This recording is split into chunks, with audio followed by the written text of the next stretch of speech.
This story begins with our protagonist's reincarnation. He opens his eyes and sees a woman standing before him. His natural instincts tell him that she is his mother, which confuses him as he recalls the face of his mother from his past life. He tries to reach out to his new mother when he notices that he has the hands of a newborn child. His stats pop up at the same time, showing him that he doesn't have a name and that all of his other stats have reset to rank F. His mom turns to his dad, who is also there, and refers to him as His Majesty, making him realize that this old man is the king. This is all still super confusing to the protagonist, as he doesn't really know yet that he has been reincarnated. He wonders what's going on, when it's revealed to us that they are all in the king's throne room. The king is proud to have gotten his 13th son and names our protagonist Noah Ararat. The king asks the Magister about Noah's magical affinity, and upon learning that Noah has water affinity, he decides to give Noah the land of Almeria, as the water clan resides there. With this matter settled, the king asks the Magister to check Noah's skills next. Accordingly, the Magister uses his appraisal skill on Noah and reveals that Noah has attained SS rank in his water magic skill. The onlookers are amazed as they all realize that a prodigy has been born. The place Noah has been reincarnated in is situated in the Mir's Empire, which is known as the Nation of Warriors. The capital of this empire is in its golden age, where not only are the citizens thriving, but the ruler is loved as well. Noah grows up blissfully in such a peaceful atmosphere, and in the blink of an eye, 6 years pass. Over time, Noah has accepted his new life and is grateful to the gods for sending him as the son of a king. However, he is concerned about one thing. He reveals to us that although to others it looks like he has SS rank water magic, to him personally, his stat menu shows that his actual rank is E plus S. Noah believes the S came from Almeria, the land he was granted at his birth, and the E came from his maids. Basically, what he means is that his rank depends on how much he grows his subordinates. For example, if he gets more maids, his E rank will be upgraded. The same logic can be applied to the water clan subordinates in Almeria as well. Since the water clan already has a large number, that's why its rank is already set to S, while the maids one is set to only E.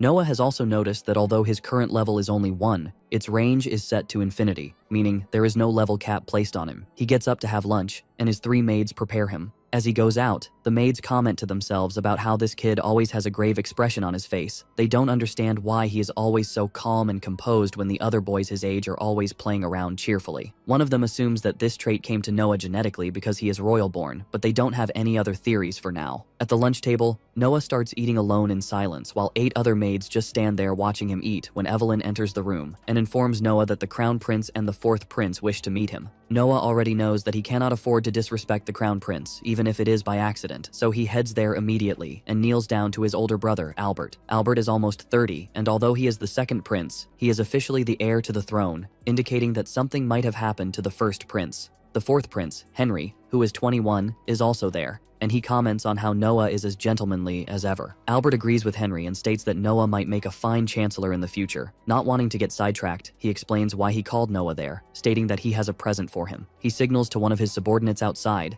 who then carries a coffin inside that seems to be emanating a menacing aura. Once the subordinate opens the coffin, Noah sees several lost souls begging Prince Albert to save them. These pleas are actually coming from a sword that was inside the coffin, but Noah doesn't understand why Albert wants to give him such a cursed item. He doesn't reveal to Albert that he can see the souls inside the sword, assuming that Albert is trying to test him. So he plays along, and as Albert tells him to lift the sword up, he picks it up. According to Albert, the sword is called Leviathan, and it is the strongest water magic sword on this continent. Apparently, hundreds of people have lost their lives trying to master this sword, but Henry tells Noah not to worry, because the sword's curse eliminates its wielder the moment they try to lift it. So, the fact that Noah was able to lift the sword without any problems makes it clear to Albert that his little brother is the only person in this empire capable of lifting this weapon. Noah cannot believe that despite knowing he could have died, the crown prince made him pick up the sword. Albert and Henry head outside, where Henry asks Albert why he gave such a priceless treasure to that kid. Albert doesn't reveal his full plan, but only says that he intends to make Noah experience being backstabbed by his own pet. Later that night, Noah notices that one of his maids, Joey, looks rather upset. He asks her if something has happened, but she tells him not to worry about it. Noah still pressures her, so she requests Noah to give her some time off. She explains that a flood has devastated her hometown, causing her mother to lose her job. As more money is needed to run the family, her relatives have suggested that she start working in the entertainment district instead. Noah, being noble-hearted and all, refuses to let that happen and comes up with an alternative, allowing Joey's mom to work at his mansion as well as serve as the gate guard of the back gate. He also generously offers a house for Joey and her mom to stay in, which causes Joey to start crying profusely. Noah doesn't stop there and summons his butler, Dylan, asking him to buy as much land as possible in Joey's flooded hometown. The reason for doing so is to prevent any con artists from scamming the townspeople out of their livelihoods. Dylan is impressed by the 6-year-old's foresight, but he mentions the budget problem, stating that they only have 500,000 reens in their funds, while they need 700,000 in total. To get the rest of the money, Noah decides to sell his land south of the capital, but Dylan tells Noah to reconsider, as that land was given to him as a gift from the king. Selling it without the king's permission would be considered a crime. Noah doesn't care and is ready to face any consequences that might come from his decision. Dylan thanks Noah for being so selfless and truly appreciates it, as he too comes from Joey's hometown. The following morning, Noah prepares to visit the village of Dasso with the intention of seeing the land they intend to buy and understanding what is happening. Such a young boy with insights. Zoe prepares the carriage, but before they move, Noah receives a visit from Henry, his brother. As a respectable young boy, he meets Henry and apologizes for not informing Henry before he starts his journey. He tells Henry the reason for his journey, but Henry isn't bothered about that, since that isn't the purpose of his visit. Henry asks him about the sword he had gotten from Albert and asks if he is using it. He informs Henry that although he kept the sword closer to him, he had never used it before, and he just wants to understand it first. Henry reveals to him that the sword is powerful, and it has a will of its own. It can only be wielded by persons that it recognizes as its master, and if it doesn't recognize a person, the person will die. This only makes Noah determined that he would ensure he gets recognized by the sword, but Henry advises him that he could hold on to the sword as he wishes, but he shouldn't use it. After appreciating his brother, Noah leaves and continues on his journey. He arrives at Dasso, and when he sees that the buildings are completely destroyed by flood, he tells Dylan to go to the government house and get the list. They ask him why, and he informs them that upon seeing the land, he had confirmed that the owners of the land may not have their title documents because of the flood. As a result, they may have to get the list at the government house to verify the real owners of the land. He really has insights for a young boy. As Dylan leaves, he tells Zoe that they should go closer to the land and check. He checks the soil and sees that the roots are fundamentally bad, and that area may not get any harvest in the next 1 year. They walk farther into the flooded village that Zoe gets concerned about his well-being and advises that they should leave. He insists on staying, telling her that if she refuses to let him go, he will sneak away. They notice that the government had provided food for the victims of the flood, and curiously, they also go for a bowl of the meal. When Noah tastes the meal, he is disappointed. The food tastes bland, and it is also spoiled. He complains, but an older man behind him reminds him that they should even be grateful that the government had provided something for them at that critical time. At about the same time, the government official in charge of that area, Garrel, arrives with his boys. He goes nearer to the meal, and although he closes his nose because of the bad smell, he claims the meal was okay, and his subordinates even tell him that his own portion of the same meal is in his quarters, and he claims he will eat it too. I am sure as hell that he isn't eating that bad meal. Feeling irritated about the entire situation, Noah confronts Garrel. He accuses him of being hired as kickback, but Garrel calls him a young boy and tells him that he doesn't understand how difficult the work himself and his subordinates are doing there, and they should be grateful. He even claims he has taught Noah a valuable lesson that day. Noah is angry that he is being referred to as a boy. He gets a memory of his sword immediately. He reminds them that getting rich at the disadvantage of the poor is bad. Garrel also gets violent against Noah, claiming that a disrespect against him is a disrespect against Lord Rowan, the captain of the land. Garrel brings out his sword and threatens to kill Noah. Noah continues claiming that Garrel's act is evil, and it is against the people that had been flooded. He says that Garrel looks like the persons that he had seen in the sword that he got, and pronounces that the punishment for Noah's act is death. Just as if the sword perceived that Noah thought of him, the sword disappears from the carriage and goes to meet Noah. Noah wonders if the sword feels disgraced that he had compared Garrel and the evil persons to him, and claims that the sword is also evil. He says that if the sword wants to claim that he isn't evil, then it should be good. The sword was created to be strong. However, being strong isn't about dominating and eating people up. Instead, it is about helping the poor. So if the sword wants to prove that it isn't just evil, and it can aid the poor, then the sword should yield to him. As though he has commanded something that can't be commanded, the man-eating sword yields to Noah, and Noah cuts off Garrel's head. The sword gets overwhelming, and Noah hits it on the floor and creates a very deep well. The other soldiers under Garrel's command seek to attack Noah for killing their boss, but Rowan, the captain, arrives and they all try to report what Noah had done. Rowan immediately recognizes Noah. He goes to Noah and bows to him. He commands everyone else to bow to Noah as the prince. He introduces himself as the captain who was appointed by Henry and that he works under Henry. Noah insists that someone had appointed Garrel and his clique as kickbacks. He says he will ensure he finds the person. However, the other subordinates that were with Garrel should be punished. He also commissions Rowan to ensure that the meals are better and there are even better portions for the people.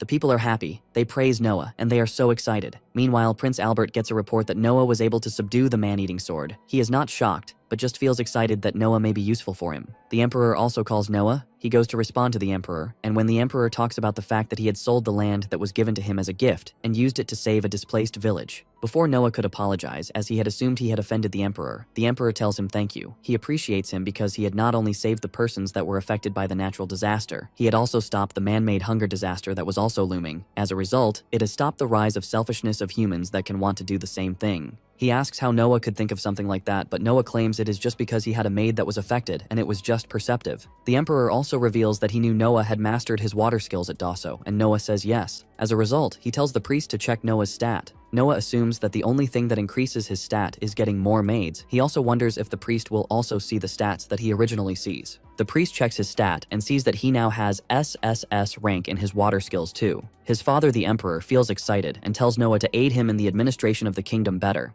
It is a shock that a young boy has that much experience as an adult. Fingers crossed to see how great he will be. Born with the curse of blindness, Kunan is someone who has never seen the outside world in his life. He is the son of a rich, noble family, yet he never gets to experience the joys of the beauty this isekai world offers. One day, he asks one of his butlers what it means to be able to see, and when he learns that eyesight gives a person the ability to perceive shapes and colors, he feels worse. The only reason he isn't able to see is because he has something called the hero's scar, which was left to him by the holy knight named Histor Huglia. Everyone feels sorry for poor Kunan, but he doesn't understand why, and wishes desperately to be treated as an equal. Kunan was born with a water crest, meaning he has the affinity to use water magic. So Kunan's family appoints Genie to teach Kunan magic, but Kunan doesn't get why someone like him needs to study magic. Because to him, even if he does somehow become able to use magic, he won't be able to do any good, as he literally cannot move without his maid's help. Regardless, he follows his family's orders and meets with Master Genie. Genie quite enthusiastically starts teaching him the basics, and shortly after,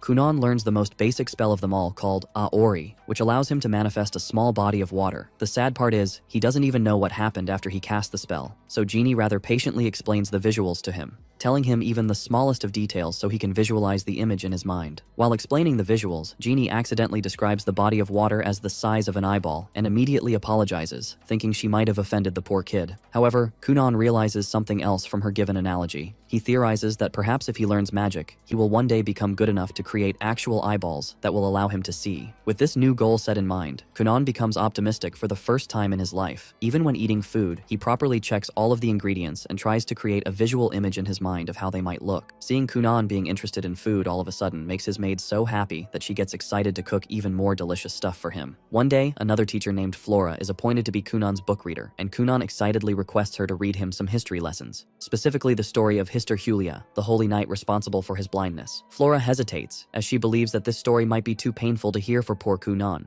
But as Kunan assures her that he will be fine, she starts. According to Madame Flora, there was once a war between the heroes and the demon lord hundreds of years ago. Histor Huglia was chosen as the hero of Kunan's country, and eventually he took down the demon lord, but at the cost of losing both an arm and a leg. It is said that a curse was placed on Histor by the demon lord on his last breath, and ever since, many descendants of Histor came into this world with something missing in their body. Some missed an arm, some a leg, and in Kunan's case, his eyesight. People named this strange phenomenon the hero's scar. The children born with the hero's scar never necessarily showed any special powers, but it is guessed that out of pity, the people around them treated them with special respect. After learning this story, Kunan initially has a hard time accepting that he was born with such terrible luck, but he accepts the reality and decides to move forward with what he was given. Soon after, he learns to cast multiple water balls at once, and is motivated more than ever to become an exceptional sorcerer. Unfortunately for him, casting magic spells is extremely draining, so even though his mind is completely locked in, his body collapses. In his half-fainted state, Kunan keeps murmuring that he needs more, a lot more, and his maid assumes that the kid is asking for more fondling from her. But he quickly clarifies that she's done enough, and that he was actually talking about needing more knowledge and stamina, as both are crucial to becoming an exceptional sorcerer. The maid points out why Kunan doesn't have any stamina, mentioning the fact that he doesn't eat much at all. Since Kunan is only 7 years old, she advises him to eat more, assuring him that he will definitely become strong and mighty once he grows up. Kunan agrees, and with his maid's help, decides to increase how much food he eats. He also notices that he can neither run, nor, at the very least, walk properly, so he decides to learn swordsmanship as well, hoping that practicing swordsmanship will reduce his physical weaknesses. The maid excitedly dashes away to request Kunan's dad, Lord Gurion, to get Kunan a new swordsmanship teacher. teacher. That's when Kunan speaks out his maid's real name, Iko, for the first time, and thanks her wholeheartedly for everything she does for him. The next day, when Genie arrives at Kunan's mansion for the magic lessons, she finds him taking swordsmanship lessons from instructor Uro. After Uro excuses himself, Genie approaches Kunan, impressed by the fact that Kunan is taking this many lessons at such a young age. She recalls the first day she started teaching him, and back then the boy looked gloomy and lifeless, but now he has a wide smile on his face, indicating how much has changed in such a short period of time. Anyway, Genie asks if Kunan will need a small break since he has been training relentlessly for the past couple of hours, but Kunan claims he's totally fine and gets ready for his magic lessons. So without any further ado, Genie begins her lesson by asking Kunan if he still remembers how to cast the Aori spell. What she doesn't know is that Kunan has been practicing 24/7, so she becomes visibly astonished when Kunan effortlessly casts an array of water balls at once. This makes Genie realize that this boy is really special and can definitely become the next top sorcerer of this continent. Meanwhile, at the Imperial Castle, one of the royal servants enters Princess Marika's room and informs her that her carriage has been prepared outside. The carriage will be taking Marika to see her fiancé, but Marika hates the idea of marriage, so she doesn't want to go.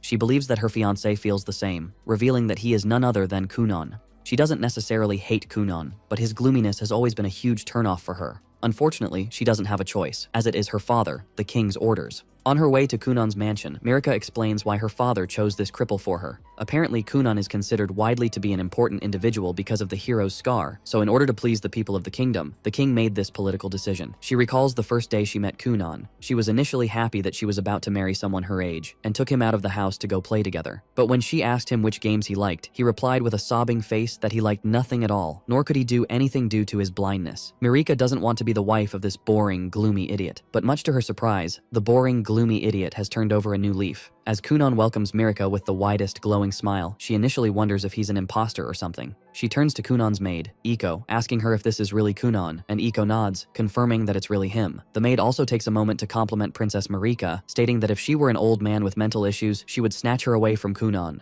Marika ignores Iko's weird comment and once again asks Kunan to explain what happened to him. Kunan explains genuinely, stating that his life changed after the day he fell in love with magic. He casts a rainbow above Marika's head, showing off his magical skills, and she is amazed by his talent. Kunan realizes that he's been kind of an a-hole to Marika all this time, so he apologizes to her, promising to be a better person from now on. As Marika accepts Kunan's apology, he then takes her hand, offering to tell her about all of his recent fun experiences. Marika happily agrees and plays around with him all day. At the end of the day, she heads back in her carriage and already starts missing him. Meanwhile, Kunan keeps thinking about how casually he held Marika's hand. He wishes to behave like a gentleman around Princess Marika, hoping to impress her more, so he starts taking lessons about manners and etiquette from Madame Flora. Iko comes up with a wicked idea to make Kunan a gentleman with a sense of humor, and weirdly enough, Flora goes along with it. On the other side, Miss Genie wonders what she will teach Kunan tomorrow. He can cast 7 water balls at once, something she can't do even though she's supposed to be a master at this. Furthermore, he has also mastered the other basic spells she has taught him,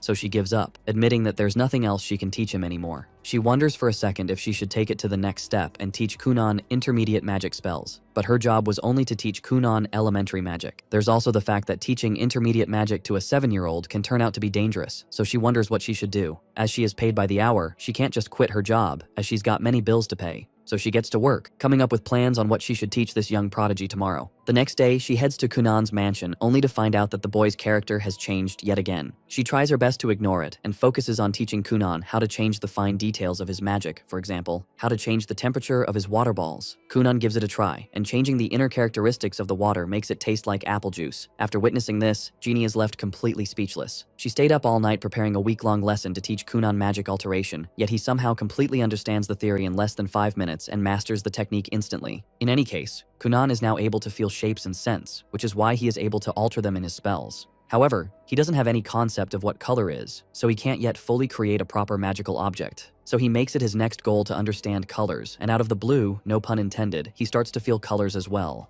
Iko excitedly reports this to Lord Gurion, telling him that Kunan is now technically able to see colors. According to her report, the closer Kunan is to an item, the more clearly he can distinguish its color. It kind of works like a sixth sense, where he can trace changes in color to even read the black text in books. Gurion is relieved and wants to see his son again, but Iko believes Kunan should stay in his current environment to achieve his goals, revealing that Kunan moved out to the neighboring mansion alone months ago because he didn't want to be a burden to others. Lord Gurion thanks Iko, acknowledging that her cheerfulness has had a positive effect on his son. She accepts his compliment, but mentions that she'd much prefer a raise instead. Anyway, Kunan starts practicing on his own again and manifests a red water sphere, making it bigger so that he can sense the color more strongly. His mom comes over along with his dad and brother after learning that Kunan can now sense colors. Hearing his mom's voice, Kunan excitedly welcomes her like a proper gentleman, but he ends up losing focus, causing the red ball of water to fall on him. As he turns to his mom to call out to her again, the poor lady faints out of fear. Kunan doesn't understand the reason, so Iko explains it to him,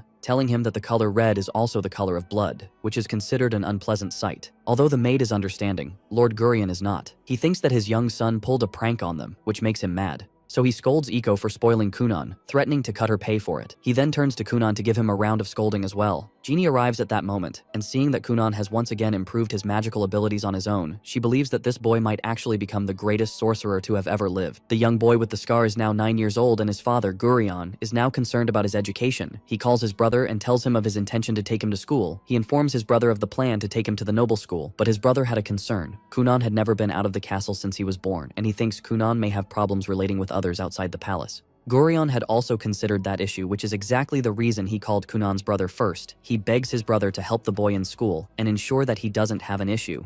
In a flashback, Kunan's brother remembers the day he had wanted to go out and play with Gurion. On that day, Gurion was concerned that he can't see, but his brother reassured him that he would hold his hand to ensure that he doesn't fall. However, just as Kunan took the second step, his leg slipped and his brother mistakenly released his hand, which unfortunately led to Kunan's fall. I can assume that Kunan wouldn't have so much trust in his brother again, but without a doubt, Kunan's brother reassures Gurion that he will hold Kunan and ensure that nothing happens to him. Meanwhile, Kunan is with Iko, practicing his magic as usual. He is practicing hydromancy, a magic that is used to find missing things. Iko teases him that he should find her youthfulness, and he reminds her that she is as jovial and youthful as she should be, and that isn't needed. When she asks him to find her future husband, he responds by reminding her that she is a pretty young lady and several men will be queuing for her. He would even be interested if he wasn't a noble. Their funny conversation gets interrupted with Lady Flora's arrival. As usual, Lady Flora teaches him the things he should know. Suddenly, she gets bothered. The young boy is now 9 years old, and she has taught him several things and had taught him to be a gentleman. She wonders if she isn't making a mistake, and if she should have trained him to be a jovial man. Kunan notices that she is disturbed, and asks her what she is thinking about. She looks at how cute and adorable he is, and she feels glad that she is involved in the creation of that adorable young boy. Later, Iko takes Kunan that evening to the main quarters. On their way, she feels so cold, and she asks for Kunan's help. Without going further, Kunan makes warm water for them, and she hugs the water for comfort. The water feels better than the ones he had always made for her, and you can just see her jovial self comment about how good the water feels. He enjoys her compliments too, but claims it is just a prototype. She really needs something that warm for her to have a good night rest, and he considers making a bed for her with the same density. He is so concerned about the fact that Gurion had called them. He wonders if he had done something wrong, but Iko reassures him that nothing is wrong, and reminds him that he had learnt from the blood lessons, and he did nothing wrong. As they walk away, he reminds her that the only reason he did the blood thing was because she asked him to go all out.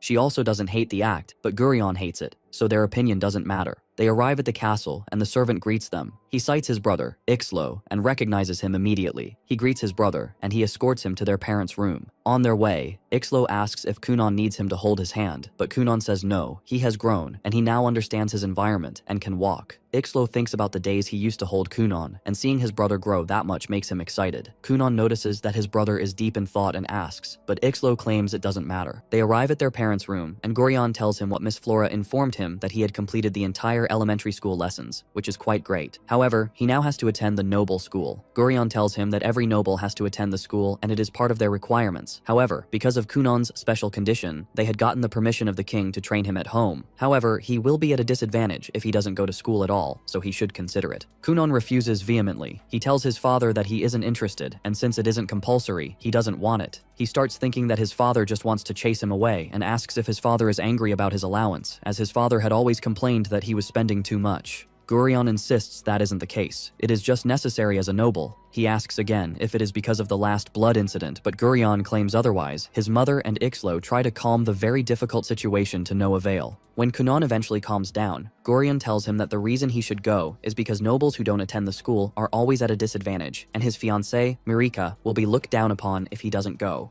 As a result, he changes his mind and accepts to go. Gurion informs him that he doesn't have to go for a long time. It is just to take the examinations. There are just 4 exams, and he will only go 4 times for each of the examinations. Mirika and Ixlo are also taking the examination, so they will be going together. His mother is excited that he accepts, so she immediately starts preparing him for school. As he steps out with his mother, Gurion calls Ixlo aside and reminds him of the possibility that if other nobles who will see Mirika and Kunan together may get jealous. Ixlo reassures his father that he will protect them and be with them. Later, Kunan meets Mirika and tells her about the latest update. She is excited to go to school with him, but he is concerned about how nobles who may have interest in her will behave towards him. Mirika has no worries about that, so she tells him not to worry, but this only makes him wonder if she is not popular at school. To reassure him, she tells him that she is popular and she has several men chasing her, about the number of her fingers, which is 5. He now has confidence in himself, so he doesn't have any issue. After the entire preparation, Kunan's uniform is done. He wears his uniform and he looks like royalty. Iko teases him and he responds as usual. His response shocks Ixlo, who hasn't seen him as cheerful as that before. They enter into the carriage and he uses his water magic to make the tires of the carriage steady for their trip, then bids his parents goodbye. The carriage rides as his mother cries in front of the house. In the carriage, Ixlo notices how steady the ride is and acknowledges that it is because of Kunan's magic. Seeing Ixlo, Kunan knows that he has been worried about him and his safety. He tells him that he is now grown and confident, so Ixlo doesn't have to be worried about him any longer. He remembers when he had slipped and fallen when Ixlo was holding him as a child and admits that Ixlo felt so bad about the entire circumstance and took the blame for the fall. However, Kunan reassures Ixlo that he knows that Ixlo wasn't at fault. He tells his brother that back then, he used to feel bad about life and he wanted to die. Now, he no longer wants to die. He is resilient and he will ensure he lives no matter what, even if he is the last human to die. Ixlo is encouraged by how matured his little brother is. Now he isn't even sure if Kunan is his little brother or elder brother. He admits that Kunan has changed and wonders if it is because of Kunan's close interaction with Iko. Soon they get nearer to the school and Kunan notices first. He tells Ixlo that they are near, and Ixlo wonders how he knew that fast, and he reveals it is because he can now feel the presence of humans around him. They arrive at the school, and Mirika comes to welcome them. She compliments his handsome outfit, and their cheerful nature leaves Ixlo wondering why they are that happy. Mirika moves to lead them into the school, but Kunan steps back. He uses his magic to read the sounds and feelings around, and figures that there are several people there. He knows that if it was his former self, he would have cowered and returned home.